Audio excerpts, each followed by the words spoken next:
So the topic of the class, we gave a header, cold fish or hot fish, all right? So which one is better? Do you like better a hot salmon or some cold herring? What's better? Depends the context what you eat with. Both. Like why one or the other? Have both, right? So let's see what the Gemara is going to say about fish. A lot of interesting things here. So the Gemara tells a story regarding the honor due to Torah scholars. In the course of the story, it will quote a discussion regarding a master's obligation to free his Canaanite slave. So there's different types of slaves. There could be a Jewish slave, Eved Ivri, and then we have a Canaanite slave, which has different laws. So we have here a story. Save de Nizunya. Once the elders of the city of Nizunya did not attend Rav Chisda's lecture. And it's not that they missed the class, they purposely did not come to his class. Rav Chisda is the great rabbi in town, he's giving a lecture, there's signs all over, and these elders say, we're not coming. That's it, we're not coming to class. So Rav Chisda got very offended. And he's like, what is this? You're not coming to my class, this is disrespect. Rav Chisda said to Rav Hamnuna, go and tell them to conceal themselves at home. That is, place them up, these elders. So Rav Chisda is the rabbi giving the class, and these elders are not coming, so he tells Rav Hamnuna to tell them that they are under excommunication, which we call a cherem. And cherem. And cherem is a very serious thing, which means they're kind of not part of the community, like they're not allowed to... Exiled. Yeah, kind of... Cherem is people. It's, if in the classroom, become one with the class that want to speak, so they do cherem on somebody. So he's like not part of the group, and he's gonna be good, and nobody will speak with him. This is like cherem. It's kind of like timeout. It's more than that. When kids do that, it's not attention. It's like between classmates. They don't speak. It's like bullying. Yeah. You're saying it's not from the teacher, the class. No. They between the classmates. Interesting. Like banishment, except they don't physically send them away. Although they did, they confined them to their homes. That's what it's saying here. They would have to be in their home. And there would be a lot of restrictions. And this cherem would be used in many kehilos, in communities, to keep the laws of the community. So if someone did something that the leaders didn't like, they would put them in cherem, and that would be the strength of the kehila, of the community. That's how they would keep it strong. I've personally seen it in modern times. Yeah. So, it's not a good situation. So either way, Rav Chisda, because he felt that they disrespected him by purposely not attending his class, he told Rav Hamnuna, he didn't do it himself, he told Rav Hamnuna, go and tell them that they should be in cherem. So this is something hard to do. We're talking about elders. They were also great rabbis.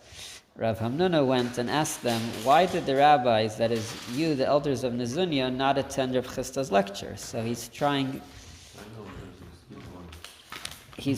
to... Yes. So he asks them, why didn't you come to the class? So they answered him, page 20, why should we attend? So they're saying, we once asked him a question and he did not resolve it for us. So they challenge him. They're like, look, he didn't have the answer to our question, so why should we attend this class? We're challenging his how much he knows. Rav Hamnuna asked them in reply, have you ever asked me a question that I did not resolve for you? So this is a funny response, because they're saying that Rav Chisda didn't answer. Rav Hamnuna said, have you ever asked me a question and I didn't answer? Like, what's the connection in the conversation? So some people say that Rav Chisda was really greater, or maybe like the teacher in a way of Rav Hamnuna. So if Rav Hamnuna is able to answer any question, surely the teacher could answer any question. So that's kind of what he was saying. So now, to test him, they asked him the most far out question that you could ever imagine. So to test him, they're like, yeah, you want a question? We'll give you a question. Let's see if you know the answer. They asked him the following question. If a master castrated his slave by detaching his testicles, is the wound treated like an exposed blemish, in which case the slave goes free or not? This was a question, because we know that if the master harmed the slave, causing him a blemish, he would go free, like the Torah says, if he takes out his eye or his tooth or something like that. But only if it's a wound somewhere that's open, somewhere that it's visible. So the question is, in this situation, do we consider it visible or not? Let's read it. Do we say that since the testicles are encased in the scrotum and cannot be seen, they are considered unexposed? Or do we say that since one who looks at the scrotum, one can tell that the testicles are detached? Sorry, can or cannot? Can. They are considered exposed. This was the question that they asked him. What a question for the rabbis, these elders to ask him. What? So they are all his elders too. He's also a big rabbi, right? So there's Rav Chisda, and then there's the elders that are not attending the class. And then you have Rav Hamnuna, which is kind of in between Rav Chisda and the elders. He's trying to figure out what's going on, why you're not coming to the class. So they're saying that Rav Chisda doesn't know enough. Is Hamnuna a colleague or a student? So he's considered a Talmid Chaver. It's in between. He's like a student, but also a colleague. They were very close to each other, Rav Hamnuna and Rav Chisda. And he was saying, like, look, ask me any question, and then I'm sure Rav Chisda would know the answer also. So they stumped. Sorry, did they both have the same master? They were both students, I believe, of Rav Huna. We'll see soon. Okay. They were Rav Hamnuna and Rav Chisda were students of Rav Huna. Which century is this happening? This is all this is all the time of the Gemara, the Talmud Bavli, Babylonian. What time exactly would that be? This is around 82. No. Babylonian exile. So right before BC, right? The first century BC. No. No? Couple of, After? First century. First century. maybe more. Wow. Yeah. Yeah, so what happens? He doesn't have an answer. They stumped the rabbi. Rav Hamnuna was unable to answer. They asked him, what is your name? It's funny, they didn't even know his name first. He answered them, Hamnuna. They told him, your name should not be Hamnuna, but rather Karnuna. What's the difference between Hamnuna and Karnuna? That is, you are not a serious scholar, but merely an unlearned person who sits at the street corners. So in Hebrew there's an expression, we say Yoshvei Kranot, someone who just sits around, not a wise or learned person. So they said, we shouldn't call you a Hamnuna, we should call you a Karnuna. That's what they... Even though he answered their... No, he didn't have an answer. That's why they said, if you don't have an answer, you must not be so involved in Torah. Let's look at footnote 20. There's actually a discussion here what the word karnuna means. Footnote 20. Karnuna is related to the word kranot, street corners. Kranot, what's the... Yosef Kronos, we shouldn't be... Yeah, so it's about reading the Torah. It says, why do we read Torah on Monday and Thursday? That the people that are just in the streets, they should have some Torah also. Maybe that's their... It's used as a, like it is here as a pejorative, just, lazy bum sitting on the corner, Yeah. doing nothing productive. Okay, In the corner. This is the corner? It's called also. So Keren is a corner. So people are just sitting in the corner, So that's Rashi's opinion on this Karnuna. But Tosfos and other Rishonim cite Rabbeinu Hanana, who'll give a different explanation. The name Hamnuna can be divided into two words. Hamnuna. Here we get to the hot fish. And the elders of Nizunya sarcastically told Rav Hamnuna that he should not be called a hot fish, which is a tasty dish. Rather, he should be called karnuna, which can be divided into karnuna, a cold fish, which is bland and tasteless dish. Nuna is fish? Fish, nuna. So you're saying you're not a hamnuna, you're a karnuna, you're a cold fish. that, Quickly learn without the word with you. that was their insult. Kar is cold, even though the word is ham, but ham, it's close. Yeah. It's close enough. What does Rishonim mean? Rishonim means like the early commentaries, as opposed to Acharonim would be the later commentaries, Shon, Rishon, Sheni, Shlishi. like first. Rishon.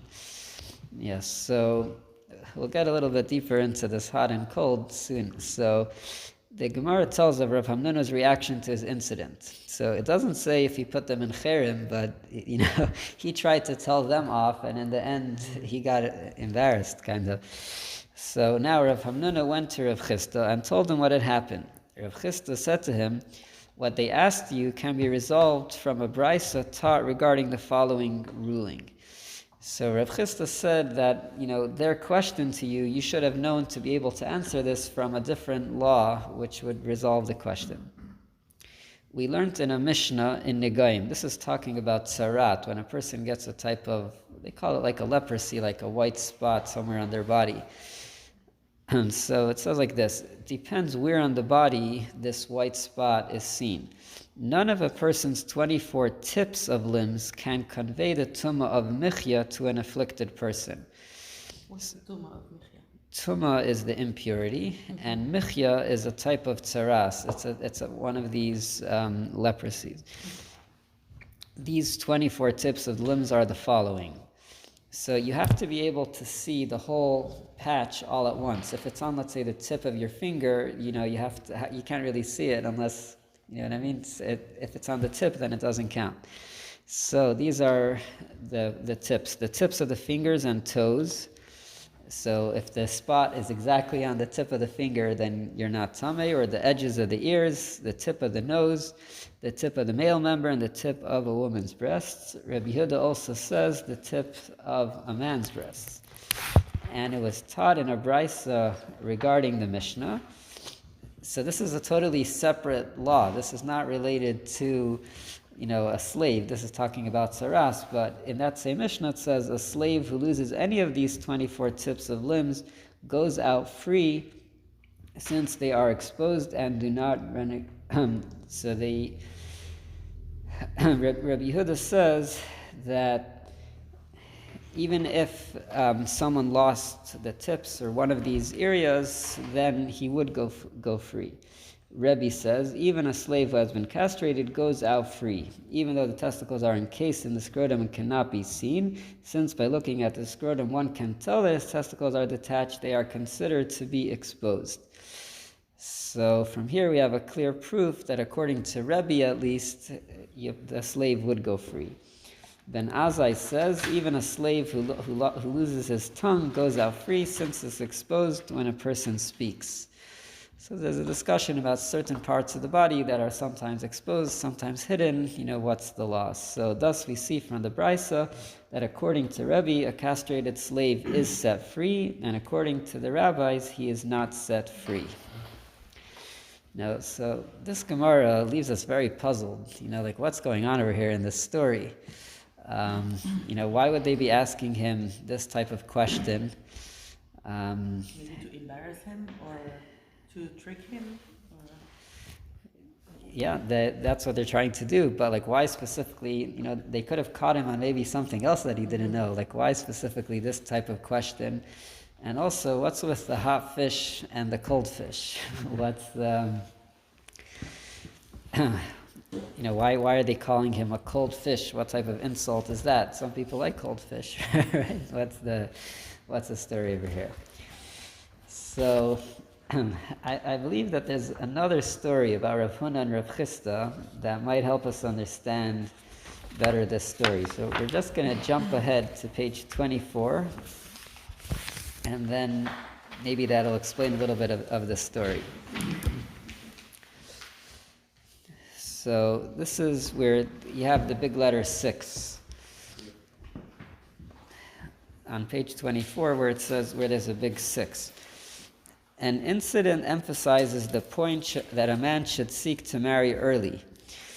So So this is another big discussion. When is a good time to get married? How old? What is a good age to get married? Be careful, specify. 18, right? Too late to think about it. Too late to think about Read this before. it. So it's. I'm just saying that this story that the Gemara is telling us here, a little bit more about Rav Huna and Rav Chisda, might help us understand the previous story. So, Mishtabeach le Rav Chisda. Rav Chisda praised Rav Hamnuna to Rav Huna. So we already know that Rav Hamnuna and Rav Chisda were colleagues, they were friends. And Rav Chisda is praising his friend Rav Hamnuna to their teacher Rav Huna, saying that he was a great man. Rav Huna replied to Rav Chisda, when he comes to you, bring him to meet me. So this is before Rav Hamnuna ever met Rav Huna. Eventually, Rav Hamnuna came and visited. And when he arrived to meet Rav Huna saw that he was not wearing a cloth. So we just jumped a little bit forward on page 24. Yes, David. Okay.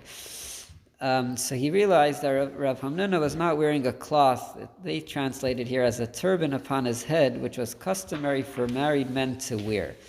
So this is an interesting thing. It's saying that married men, you would be able to tell if someone was married or not based on if he was wearing a certain head covering, a certain turban that they would wear. So, That's true in many Hasidic circles. Yeah, it's too like a late. shtreimel, but it's interesting, if you look at the words of the Gemara, the word is sudara. Sudar is usually more like a handkerchief. And some people say that this Gemara is a hint to the custom. This is the difference between Sfardim and Ashkenazim, when to start wearing a talis. So Sfardim start wearing it when they're bar mitzvah already, and Ashkenazim usually only put on a talis once they got married. So some people say that this is a little hint that maybe he wasn't wearing a talis, and they were like, oh, you're not wearing a talis, so you're not married. So, but here they say it means a turban. Okay, either way, he was able to tell that he wasn't married. So he therefore said to him, what is the reason you are not wearing a cloth? It's like, why you're not wearing your shtreimel? Why you're not wearing your talis? Rav Hamnuna replied to him, for I am not married. When Rav Huna heard this, he turned his face away from him so as not to look at him. Wow, this is very harsh. He's like, I can't even look at you, you're not married. He says, see to it that you do not look upon my face again until you have married.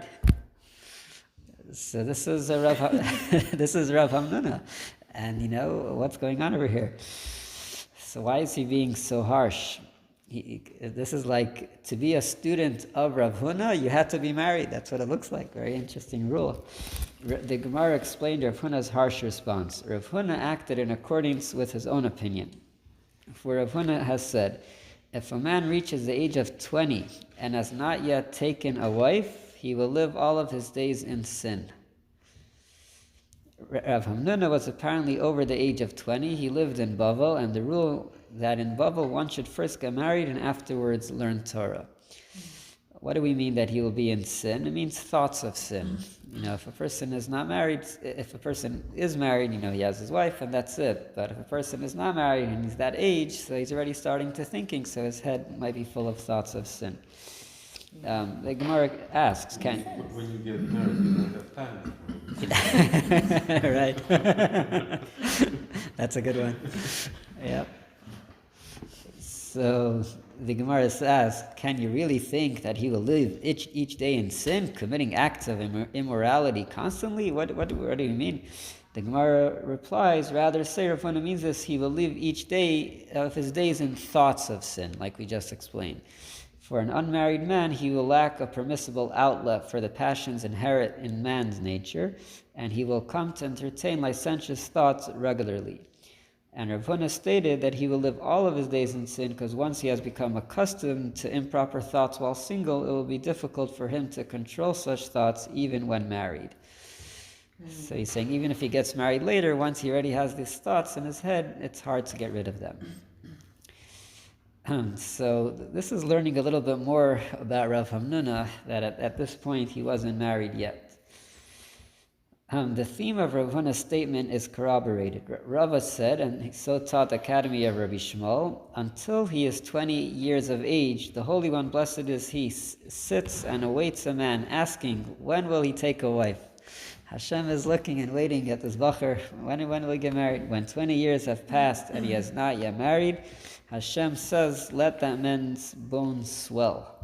Whoa, that's pretty harsh. So you have 2 years, 18, it says 18 years for chuppah, and Hashem is waiting new. You have 2 years to get married. 2 years to get married, that's What a it. pressure. A lot of pressure. In connection with the above, the Gemara reports a comment of Rav Chisda. So this is, Rav Chisda is again the colleague of Rav Hamnuna. Rav Chisda said, that which I am greater than my peers, in that the evil inclination affects me less than it does them, is due to the fact that I married in my 16th year. He says, the reason why I'm greater than my friends is because I got married when I was 15.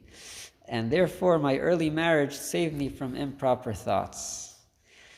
So we see here a difference between Rav Hamnuna and Rav Chisda. Rav Chisda got married early, and Rav Hamnuna was already 20 and he wasn't married. He's very old. And then he says, and They lived until 25. 35. right? And then he says, and had I married in my 14th year when I was 13, I would have been able to say to the Satan, arrows in your eyes. That is, I would have taunted the evil inclination and I would have not been concerned that it might be able to cause me to sin. So we know that sin starts from the eyes. You start looking at things, you start thinking, but if he would have get married at 13, then he would be able to shoot an arrow into the Satan's eyes and say, you can't start up with me. So here we see a little bit more about Rav Hamnuna and Rav Chisda. I was just thinking that maybe this story explains a little bit of the question that they were asking him before. Maybe they were hinting to him that, it's time to get married. Maybe that was part of what they were teasing him with that question over there. It's just a thought. Okay, we'll just finish up this piece. A note of pedagogical advice. Rava said to Rav Nassan bar Ami, while your hand still prevails over the neck of your son and you still command authority over him, make certain to guide him with ethical reproof. When you're still able to educate, when you still have some authority. When is this time? From when your son is 16 until he is 22. And some say from when he is 18 until he is 24. So before the lower age limit, a child is generally not mature enough to properly accept rebuke. And after the upper age limit, such a son is liable to rebel against his father's instruction. So it's either between 16 to 22 or 18 to 24. The Gemara observes the dispute between these two opinions regarding the age limits is like the following dispute among Tanaim. This is based on a pasuk. It says, the verse states, train a youth according to his way. Meaning, while a child is still a youth, you should train him in the way he should conduct himself throughout his life. And what age is child such a youth? What's the age of Na'ar when the child is still younger? Rav Yehuda and Rav Chemia dispute this. One says from the age of 16 until 22, and one says from 18 until 24. So this is the same discussion. So now we know a little bit more about Rav Hamnuna and Rav Chisda, but we'll dive a little bit deeper into the ocean to find out more about the fish. Over here. Whoops.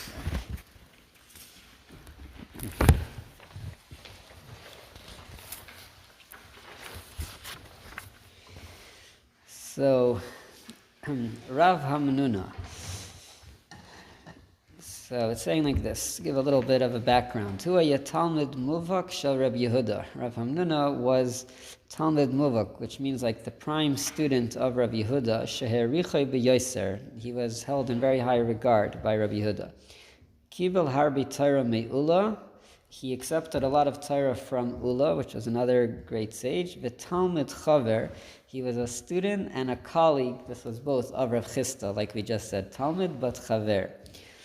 Rav Hamnuna v'Rav Chisda hayu chaverim krovim. Rav Hamnuna and Rav Chisda, they were both very close friends. Ubilu rabos yachad, and they spent a lot of time together. Rav Chisda nimna bein maritzav hagdolim shel Rav Hamnuna. Rav Chisda was from those who held Rav Huna in the highest regard. V'hu yatamid mesaper l'Rabbi Rav Huna Rav Hamnuna shu adam gadol. He was always praising his friend Rav Hamnuna that he is a very great person.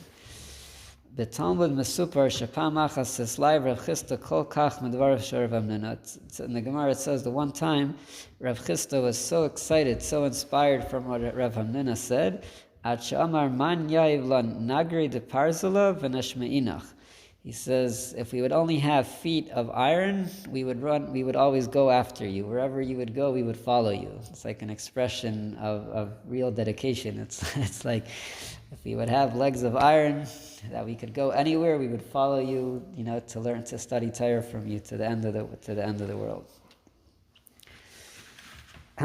So this is a little bit about Rav Hamnuna and his relationship with Rav Chisda. They were very close, and that's why when Rav Chisda, that these elders didn't come to his class, he sent his friend Rav Hamnuna to try to figure out what's going on over here. Shuvra isi davar nifla b'hai milsa. And here is an amazing thing. Dehini mesupar b'gemara kiddush. And here he quotes our Gemara about the story shesavidin uzunya shalos Rav Hamnuna sha'ila balacha, that they asked him a question, v'leihaya biyada. He didn't have the answer. They said, Lav Hamnuna ala karnuna. You're not Hamnuna, but karnuna, a cold fish. You say about yourself that you are dag cham, that you're a hot fish. Ein kan ala karnuna dag shu kar. You are a cold fish. Now they explain what does he mean. People are compared to fish. When fish leave the water, they die. When a Jew leaves Torah, he also loses that life. That's the famous story of Rabbi Akiva, that he was studying Torah when he was not allowed to, and they would be put to jail or put to death if they were caught studying Torah. So they asked him, how do you do it? So he gave them the example of the fox and the fish.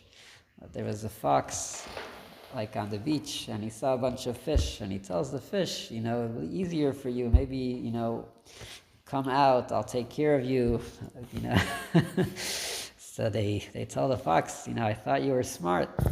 When we're here, maybe a bigger fish will eat us up, but maybe we'll survive. If we come out to the dry land, for sure we will die.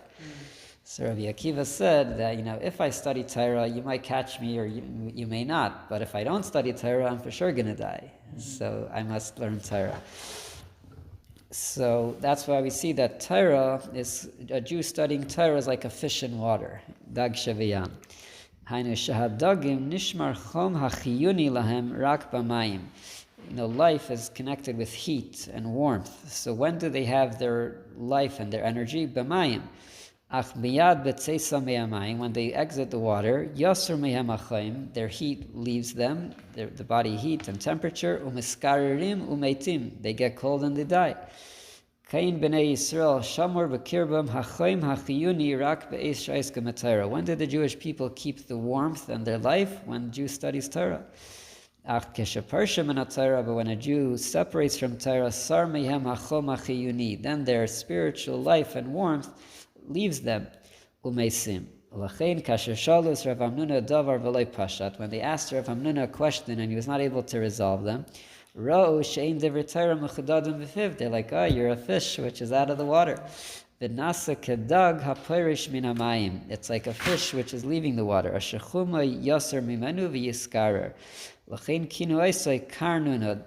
That's why they called him a cold fish, because he didn't have the answer in Torah. They're like, you're probably not studying enough. But then we find on the other side, B'sachta Shavuot, Kasher Heishe Rav Hamnuna Tshuva Nachayna.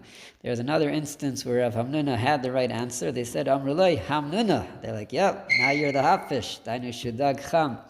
V'chai machayim shamar b'kirbay, v'loit pirish midivrei Torah shehi makom chayusay. In that instance where he had the answer, they called him Hamnuna. Now you're a hot fish. Now you're...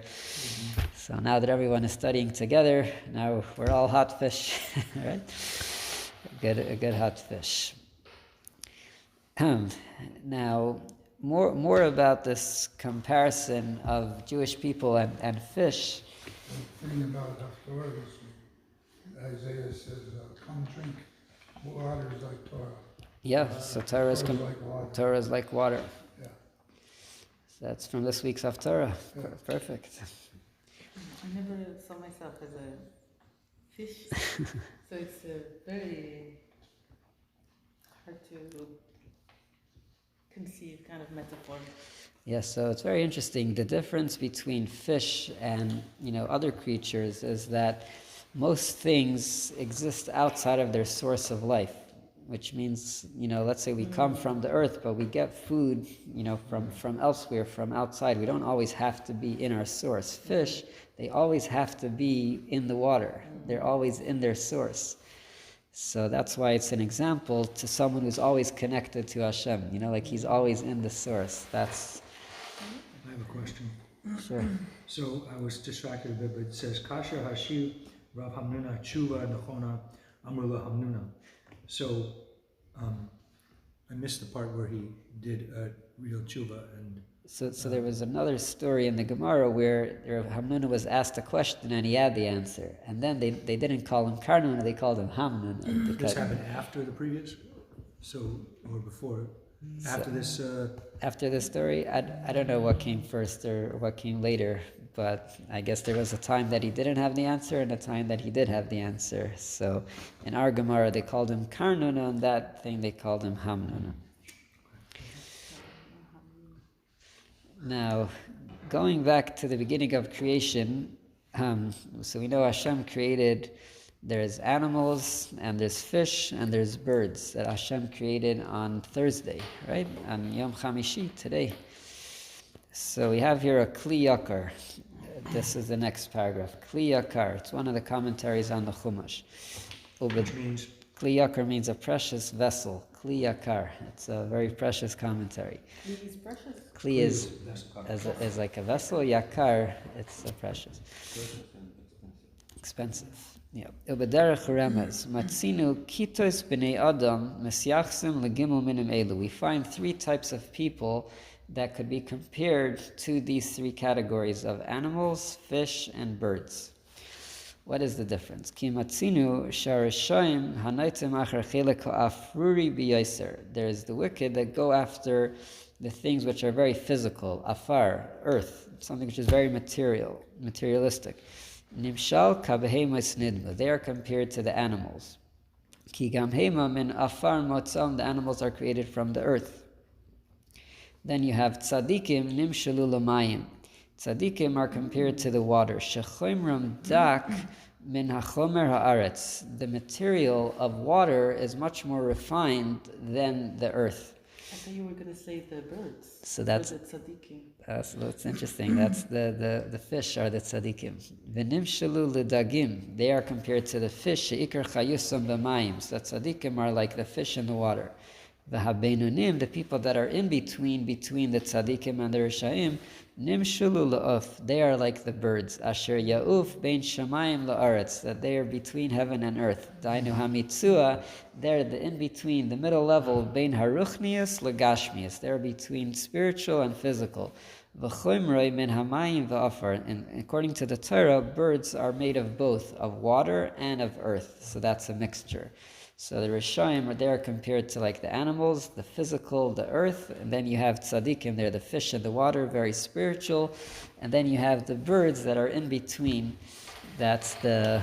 I'm definitely a bird. You're a bird? Don't sell yourself short. I'm not going to call myself That's it's not possible. Otherwise I wouldn't be one. Right? So the Tanya, we know it's called the Sefer Shel Beinunim, the book for the in-betweeners. It says that the Alter Rebbe prepared a book for the tzaddikim, but it got burnt. It was like too much for us. But it says we should at least... Burned, or it burned itself up. I'm thinking of Who was it who was in the cave? Rabbi Shimon Bar Yochai, and he saw things and he burnt the. Yeah, I'm not sure what happened to the book, but we don't have it. We don't have the book of the tzaddikim. We try at least to be a Beinoni. Yes. So this is a little bit more understanding fish. Fish are in the water. Water is more spiritual. Now we have a commentary called Maris Ha'ayin. Maris Ha'ayin is the sight of. Maris is the sight, like the vision of the eye. So, Rav Hamnuna el Karnuna. He's going to explain also what's going on with That's that. weird, because Mars Ayin is also considered, like, not the evil one, but... Maris Ayin is when... No Ayin Ara. No, I know, but what is Mars Ayin? Maris Ayin is there's certain things that you're not supposed to do because of what it looks like, what people will think. Like what? Like, let's say if Can I give example? Sure. Like in the sentence, Marit Ayin will be more that people do something, they behave in a certain way, but it's not what they actually feel. So they behave for the seen, to be seen in certain way. So they do for Marit Ayin, just for it be seen. There's another meaning I was thinking of, which is if you do something that brings dishonor to Jews in general, that's Mars Ayin. Like bringing a bad image of. yes. If you drive badly and you're conspicuously Jewish. So it's all the same idea. It shares a common idea, which you're doing something external, the way it appears, the way it looks like, Marit Ayin, the way. So that's an interesting name for a commentary. Yeah. But it could be a good Maris Ayin, good appearance. It's something which is again in between. It depends how it's used. It could be. I've never heard it used other than negative. Yeah. So usually another example of Maris Ayin, they say, let's say, like a rabbi shouldn't enter a non-kosher restaurant because someone might think that's giving an approval to it. That's like saying people think, oh, this rabbi goes there, It's they say a joke that there was. A rabbi seeing someone eating not kosher, and then he asks him, like, what are you doing? He says, I have the rabbi's supervision. Like, you're There's a whole question about whether a Jew can go into a throughway rest stop. but there you have... I mean, the decision is made that you can, but there was a controversy. I'm saying it also depends what it is. Like if it's a McDonald's or it's just like a rest stop that has non-kosher food, but you could say you're using the restroom, whatever. So some people were ruling stringently on that. Mm-hmm. Okay, yeah. So that's Mara science. That's a little bit of a side note. So this Mara Sa'ayin quotes the Kli Yakar. That's where I got the Kli Yakar from. He says Harav Kli Yakar. That wasn't his name. He wasn't called. He had a different name, but they call him Rabbi Kli Yakar based on the name of his commentary. Parshat Bereshis al pasuk Yishritu Amayim. Kasav that tzadikim nikru dagim. He says tzadikim are called fish. So that's, we just brought the full quote. V'chein kasav ha'gaon ha'chasid marenu harav Reb Elazar zal b'sefer Masei Rokeach. He brings another source, Daf Kufei Amud Gimel, v'ochiach miraya mehemna. Now we're getting from the Zohar, shatalmidei chachamim nikra'u dagim, that the scholars are called fish. U'ba'avos de Rabbi Nassan Perek Mem. And so we know there's Pirkei Avos. The Pirkei Avos has 6 chapters, and we study it between Pesach through Shavuos. Some people do it in the summer also. They carry on till Rosh Hashanah. But that's one version of Pirkei Avos. There's another Pirkei Avos that has more than 40 chapters. It's called Avos de Rabbi Nassan, Avos of Rabbi Nassan. And over there in chapter 40, could you imagine if we read a chapter every week, we'd go on the whole year. So he says like this, Darash Rabbi Gamliel HaZakin, Daled Dvarim. He says there's 4 things. Dag Tamei, Dag Tahor. There's a impure fish and a kosher fish. Dag min hayarden, Dag min hayam hagadol. There's a fish that comes up from the Yarden and a fish that comes from the big ocean. Jordan River? Yep. The line starts min hayam hagadol. So we have four types of fish. 4 types of fish. We have the tamei, the impure fish, and the pure fish. The fish from the Yarden and fish from the Yam HaGadol. And he explains the 4 types. He says, Dag tamei, what is an impure fish? Ketzad.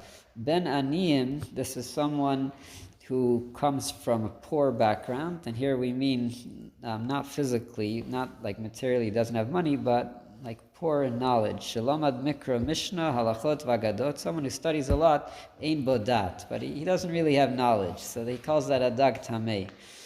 It's an interesting thing. Sometimes someone could have some knowledge, but he doesn't really get it. Ein bodas. Dag tahor, what is a pure fish? Ketzad ben ashirim shalamad mikra mishnah halachot vagadot v'yesh bodat. A kosher fish is someone who knows, yesh bodas. He has the knowledge. Dag min hayarden, what is a fish from the Yarden? Ketzad zet talmid chacham shalamad mikra mishnah midrash halachot vagadot ve'ein bodat lahashiv. He says, a fish from the Yarden is someone who knows things, but he doesn't know how to answer.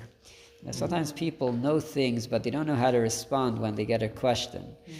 So that's called a fish from the Yarden. Dag min hayam hagadol ketzad, what is a fish from the great ocean, the great sea? What's the Great Sea? Hayam hagadol. Yeah, Mediterranean. Mediterranean. Could it be the Canary? I don't think so. So Zet Talmid Chacham Shalamad Mikra Mishnah Midrash Halachot Vagadot. He learns all these things. V'yesh bo das lahashiv, and he has the ability to respond. So here we have the 4 types of fish. Why are they comparing it one to the one from the Yarden and one from the Yam HaGadol? So you have a fish, the Yarden, you can't compare it to the Yam HaGadol, it's much bigger. The fish that swims in the Yarden has a limited, place where he could swim. So it's also someone who knows, but his knowledge is limited. He doesn't have the response, he can't go further. But a fish from the Yam HaGadol, from the big sea, that means he's able to swim very far. He could, he has the full knowledge. And now we go back to Rav Hamnuna being the hot or cold fish. V'hine ha'taisvos pirshu b'sugyan Hamnuna dag cham, Karnuna dag kar. And we mentioned before that they told him, you're not a hot fish, you're a cold fish. Efshar lermoz, we can say, tzadikim talmidei chachamim nimshulu l'dagim. As we said before, that tzadikim and scholars are compared to fish. Ubebraisa de avos de Rebbe Nassan haniskar. And as we just mentioned, mashal letalmidin ledalad mini dagim, that the students are compared to these 4 types of fish. Dag hayarden kari l'mi she'einu yodea lahashiv. The fish from the Jordan is someone that's not able to answer. Dag hayam mi she'yodea lahashiv. So he's basically saying that when they told him hot fish or cold fish, they're saying, you're not a fish from the Yam HaGadol, you're a small fish. You're just from the Yarden. You can't swim that far. We have an expression in English, a big fish in a small pond. A big fish in a small pond. So that's similar. Min Yarden, the small what thing. does it mean? You're a big shot, but you've never really been challenged. It's big in Buffalo. Yeah. Go to New York City.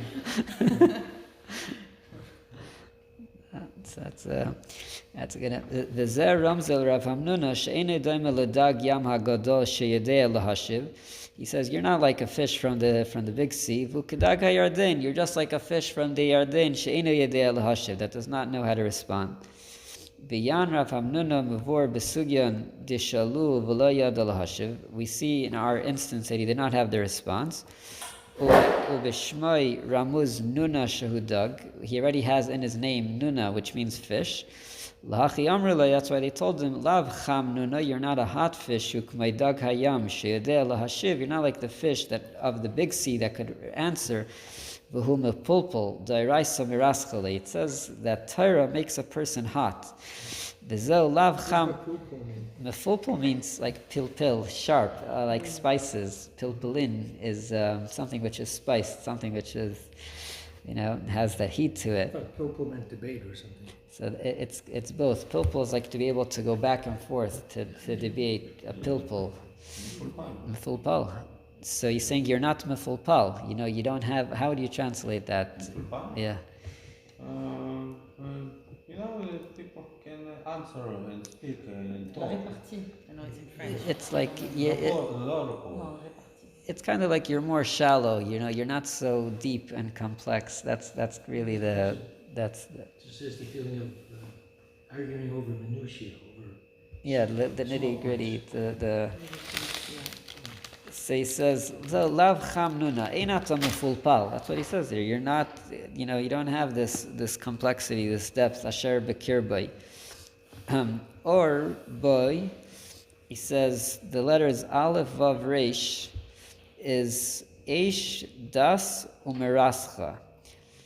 Saying you don't have the or, you don't have the fire. You're missing the the excitement, the life. You don't know how to respond. You're missing the sparks. You just have the knowledge, but mitzunan hava. You just have it in a very cold fashion, without the excitement. He lacks the talent for debate. Basically, You hear the meaning of pilpul. yes. Yeah.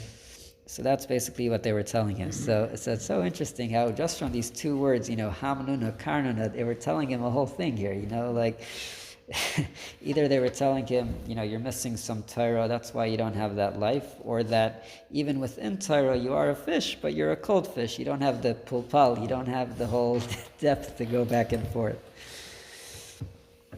The derech remez, if we want to go even into more hint, he says, Efshar, ki b'yosei tzadik gamor nikra Adam. A tzaddik is called Adam, man. Now, Adam, if we take the gematria, the numerical value of Adam, it's Aleph is 1, Daled is 4, it's 45. 45. V'hu nishba mishem ma. That is the letters Ma, Mem Hey, 45. Ukumaisha Kasuv, Atem Keruyim Adam. It says that the Jewish people are called Adam. Atem Osios Emes. The letters Atem, you, if you switch it around, is Emes. Emes Ramez Latalmud Torah. Adam Gematria Ma. So you put them both together. When a person has Torah, which is Emes, then that's an Adam. That's the true man. That's Ma. If a person is not a complete tzaddik, then the other side, the klipa, the negative forces, have some control in it. It says in the Zohar, the Holy Zohar, we know what's the opposite of emet? Sheker. In the word sheker, you have two letters, kuf and resh. 100. Kar. So let's see. V'havei sheker. Now it's interesting, the letters kuf and resh are not balanced. If you look at the letter, they're kind of hanging. One goes, but the shin, that has, substance. It has like a good base over there. So everything that's false needs to have a little bit of truth, otherwise it wouldn't, hold at all. But the kuf and the resh, those are the false part of the letter of sheker. So let's turn the page. The resh can't stand on its own, the kuf can't stand Exactly. on its own. That's why it needs the shin. Yes. So now what happens? Rav Hamnuna, V'hashtad Rav Hamnuna, Amr lahu boy minay milsa. They asked him a question, V'lo yada lahashiv, and he didn't know how to answer. Amr lei, so they told him, Rav Hamnuna. Again, what's the first two letters of Hamnuna? Hey mem. Hey mem is how much? 45, Adam. So they're saying, you're not the true Adam. You're not really the Adam. Wow, they bullying him from the beginning. It's like bullying over bullying. Even his name, like the core of who he is. So they say you are a karnuna, and kar. What are the letters kuf reish from sheker? You're saying you have some sheker, some things which is. You're not a tzaddik amur. Amalei lav hamanuna. You're not a tzaddik amur. V'nishba meshema. V'zesha kasuv. This is what they tell him. Lav hamanuna. Hey mem hu shema. Like we just said before. Hey mem is 45. Asher boy achuz tzaddik hanimshal ladag. The true tzaddik should have the ma. But what are you? Ela karnuna. The oisi is kar. The nachazba masetcher achra. The veikut bach, that the klipa, the false, the things which are negative are attached to you. Va'ata karnuna and you are a cold fish, v'doi ketiv. And if you look closely at this, you'll be able to see that this is what they were hinting to in his words. And this is the guy who wasn't married at the appropriate time? Yeah. So they stuck to him, and now he's stuck with them. And he can't debate properly, and he can't retort properly. But we mentioned that in another time he did have the answer, and then they called him Hamnuna, so he got it back. He got it back. So back to your sensei. Maybe this was after he got married. Yeah, maybe That's had a what. good wife. That's when he became a. Gave him- He yeah, became a. confidence. And he became an Adam. He became a mensch. That's He true. became a. Not only that, but maybe his wife supported him so he could study properly. Well, Maybe his wife supported him so he could study properly. yeah, that's possible. But in any case, I don't think he knows that. He knew that thousands of years later we'd still be reading about this. It's wonderful. Yeah. Now we'll just go a little bit to after what happened when Rav Hamnuna, when he got married.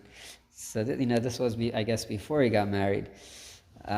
So we'll jump to. We're running a little bit out of time. The line starts Daled Aleph Vav Aleph. It's like, see in the next paragraph, and where it says V'hainu hayichud. We're looking at this paragraph where you can see that it's copied, where it says the Ava, where it says V'hainu hayichud. You see where that I is? see Hayichud, I don't see Hayanu. V'hainu is right after the comma. V'hainu hayichud. Sorry, could you point once more? Okay. V'hainu hayichud. This we're talking about the unity or the intimacy there of Hamnuna Saba v'Ishtay. This is already talking about after they got married. Shu al derech hayichud de'ava shebekriya shema. So this is going into the Kabbalah of Rav Hamnuna. Rav Hamnuna was actually, you could see that he was on a very high level, because we're talking about fish. We said before that a tzaddik is on the level of fish. So if you imagine how great Rav Hamnuna was, his wife was also on a very high level. V'hayichud hu b'chamimus. Now their intimacy was with heat, with passion, with excitement. And he basically saying that, let's go to the last line over here in this V'chein Shem Hamnuna Moira al hayichud shabachamimus. He says Hamnuna actually represents the heat which is in the passion and the excitement which is in the intimacy. Ki Hamnuna heim Chamnuna. And he goes back to the same idea. Kiddushin, like we just mentioned in Kiddushin, and he says, check the Taisvis about the hot fish and the cold fish. So here it gets turned around after Rav Hamnuna gets married. So not only is he hot when it comes to studying Torah, but in his relationship, there's also a very heated relationship, a relationship with passion, with warmth. It's a Hamnuna, it's a hot fish. He needed to burn off all that impurity. Yes. Seriously, Yeah. I mean, that's a Torah thing to say. What do? You forge in fire, you burn off the impurities. Mm-hmm. You know, Yeah. it's not just idle talk. Yeah. Now, if you think about it, Jewish people are very much connected to fish. We know on Shabbos there's a very big custom to have fish. You know, we eat gefilte fish or something like that. It's a very big part of our Shabbos meal. Big deal to eat it with your hands, tear it with your hands. There's a lot of by some people. different traditions how to eat it. But we could understand already a little bit why, what's in the fish. So there's something interesting that it says in the Gemara Sanhedrin.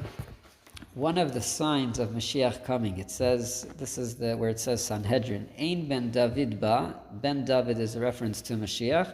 Mashiach will not come ad sheyispakesh dag lechole v'lo yimtza, that you will seek a fish for a sick person and it will not be found.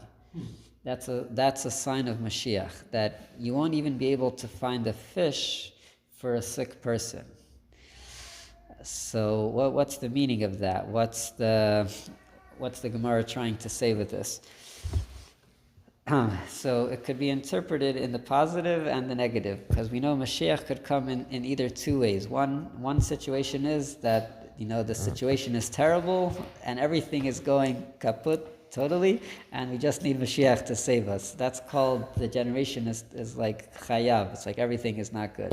Or it could be the opposite, that we're in the best situation and like, oh, now is the perfect time for Mashiach to come. So this could be explained in either way. So choleh, someone that's sick, could mean someone that's missing in his connection to Hashem. Like we said, he might be a cold fish, he might be out of the water. So what's his cure? We need a fish for him. We need to bring him back into the water. We need to connect him to the Torah. But sometimes a person is sick and he's not able to even get that fish. That shows how low we fell, that he doesn't even have that way out to be able to reconnect. Like that shows how far he fell. Or another level, it would be the opposite. That a person is sick out of love to Hashem. He wants to connect. He wants to be one with Hashem. And then, even being a fish is not enough, because at the end of the day, a fish and water are two separate things. Even though the fish is in the water, but we're saying when Mashiach comes, we'll be on such a high level that a fish will not be enough. A person will have such a great love to Hashem that being like a fish in water, he wants even more than that. He just wants to be totally united with Hashem even more than a fish in water. So that's the two ways of understanding this Gemara, till we find a fish, that we won't even be able to find the fish. So we should all find the good fish and the hot fish, and keep the warmth and excitement of Torah. And we should have Mashiach now. We should What? We should marry a cold fish. Yes.